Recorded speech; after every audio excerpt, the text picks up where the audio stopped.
ഞാൻ പറഞ്ഞല്ലേ പറയണ്ടെന്ന്. അച്ഛൻ ലീലേച്ച കെട്ടിക്കില്ല.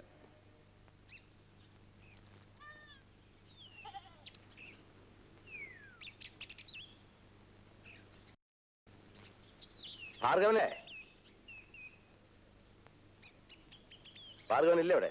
ഇല്ല, കടയിൽ പോയിരിക്കുക. കടയിൽ നിന്നാ വരുന്നത്, അവിടെ ഒന്നും കണ്ടില്ല. മുതലോ തരുന്നില്ല, 3-4 മാസമായി പലിശ നിന്നിട്ട്. ഇങ്ങനെ പോയാ എങ്ങനാ? അവൻ വരുമ്പോ പറഞ്ഞേര്. എന്താ ഇവിടെ കല്യാണം ഒന്നായില്ലേ? പലയിടത്തും പറയുന്നുണ്ട്, ഒന്നും ശരിയാവുന്നില്ല.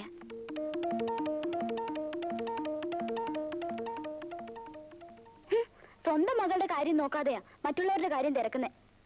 കാശ് ചെലവാകുമെന്ന് കരുതിയാ ലീലയെ കെട്ടിച്ചയക്കാത്തെ. പാവം, അവൾക്ക് 18 വയസ്സായി. ഒന്നും കൊടുക്കാതെ ആരെങ്കിലും കെട്ടിക്കൊണ്ടുപോകുന്നു കരുതിയിരിക്കുക തട്ടാര്. ഈ കാലത്ത് അത് നടക്കുവോ? എനിക്ക് അവളെ കാണുന്നത് ദേഷ്യ.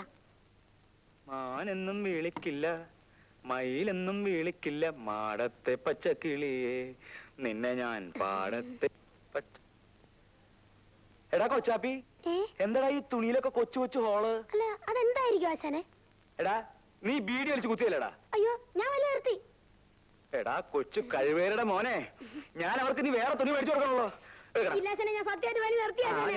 അങ്ങനെ നിന്നെ ഞാൻ ശരിയാക്കാം.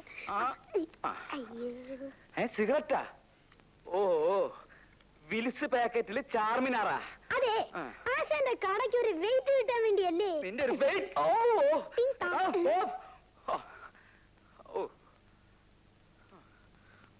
ഓരോരോ കള്ളന്മാര്.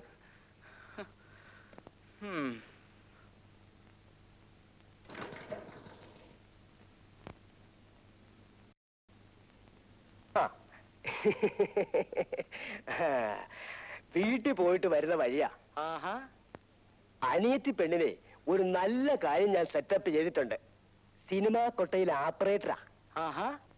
കല്യാണം കഴിയുന്ന അന്ന് മുതല് നിനക്കും നിന്റെ സ്വന്തം ഭാര്യയ്ക്കും ഫ്രീ സിനിമ കാണാനുള്ള സെറ്റപ്പ് ഞാൻ ചെയ്തിട്ടുണ്ട്. അടുത്ത വ്യാഴാഴ്ച ചെറുക്കനും കൂട്ടരും പെണ്ണ് കാണാൻ വരുന്നതിനുള്ള സെറ്റപ്പും ഉണ്ടാക്കിയിട്ടുണ്ട്.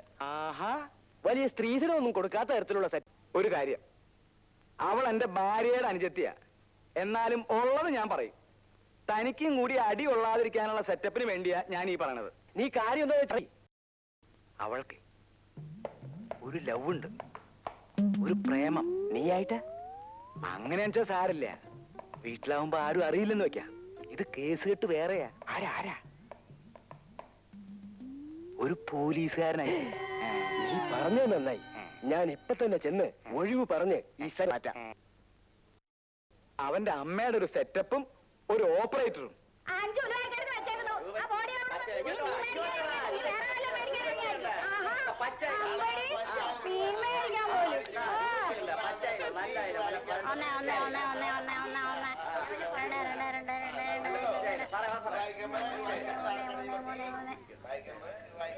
ഇതിനെന്തോ വില? 40 രൂപ. അയ്യോ, ഇത് എല്ലാത്തും കൂടെ 5 രൂപ. 5 രൂപയോ? ആ കൈ കൊണ്ടുപോയി വീട്ടിൽ ചെന്നേ മീനെ തൊട്ടെന്ന് പറഞ്ഞാൽ മതി. 5 രൂപ പോലും. എന്നാ ഒരു രൂപ പിടിച്ചോ.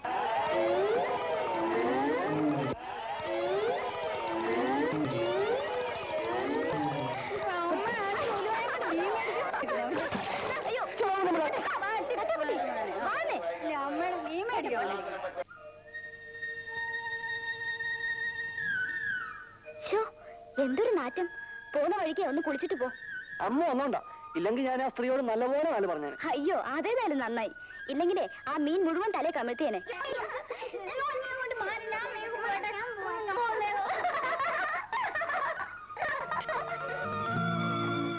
പഠിക്കാത്തതിന് പാറൂട്ടി ടീച്ചറുടെ തല്ല് എന്നും എനിക്ക് കൊള്ളുമായിരുന്നെങ്കിലും ഈ കുട്ടികളെ കാണുമ്പോഴാ ആ കാലം കഴിഞ്ഞതിൽ വിഷമം തോന്നുന്നത്.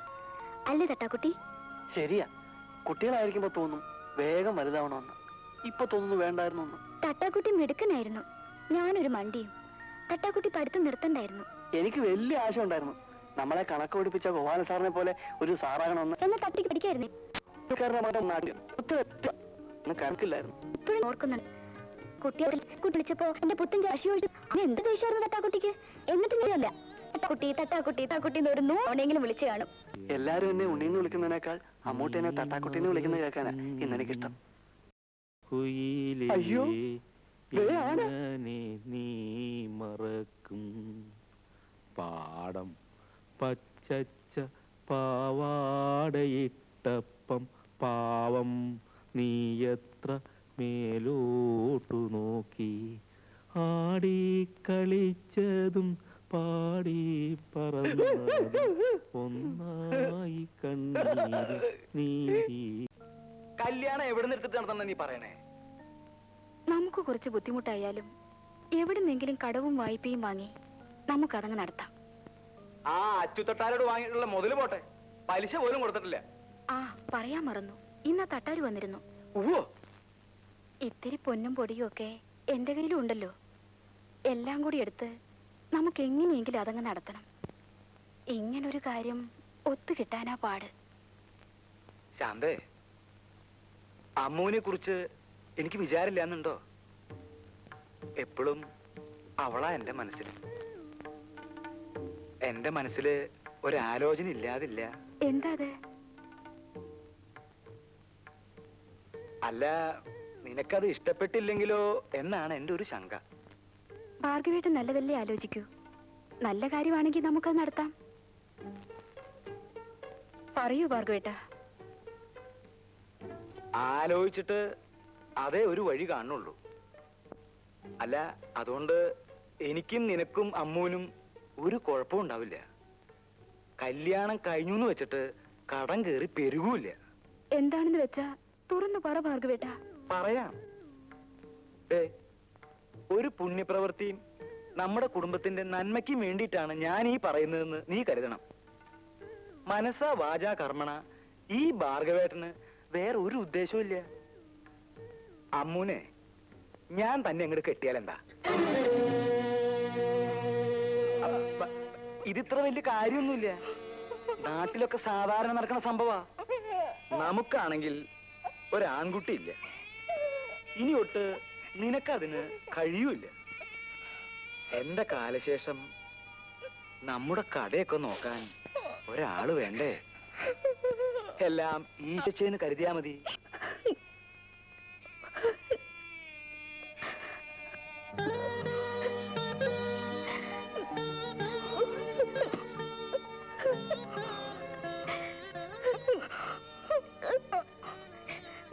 പൊന്നും പുടവയും തന്ന് നിന്നെ കെട്ടിച്ചയക്കാൻ ഈ ചേച്ചിക്കാവില്ല കുട്ടി. മോളെ, ഈ ചേച്ചിക്ക് ഇനി നിന്നോട് ഒന്നേ പറയാനുള്ളൂ. നിനക്ക് ഇഷ്ടമുള്ള ആരുടെ കൂടെ വേണമെങ്കിലും ഒളിച്ചു പൊയ്ക്കോ. മനസ്സും ശരീരവും മരവിച്ച് ഈ ചേച്ചിക്ക് ഇത്രയേ ചെയ്യാൻ കഴിയൂ.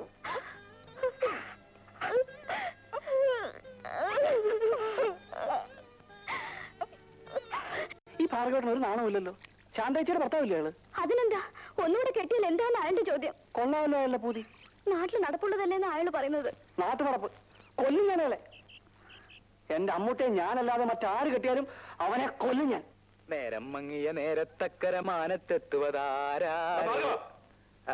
എന്താ എന്താ പിള്ള ചേട്ടാ, വിശേഷം വല്ലതും ഉണ്ടോ? നിനക്ക് നേരിട്ട് അളവെടുത്താലേ തയ്യൽ വരത്തുള്ളൂ. അങ്ങനെയൊന്നുമില്ല. ഇപ്പൊ ബ്ലൗസ് കൊണ്ടുവന്നാല് ആ ബ്ലൗസ് വെച്ച് അളവെടുക്കാം. പിന്നെ സ്വന്തക്കാരാവുമ്പോ കറക്റ്റായിട്ട് ഫിറ്റായിട്ട് അല്ല നന്നാവാൻ വേണ്ടി.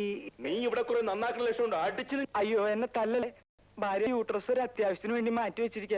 തല്ലിയ കേടുപറ്റേ. നിന്റെ തിരിച്ചുള്ള തെറണ മണി കൊണ്ടോ. അവന്റെ ഒരു അളവെടുപ്പ്.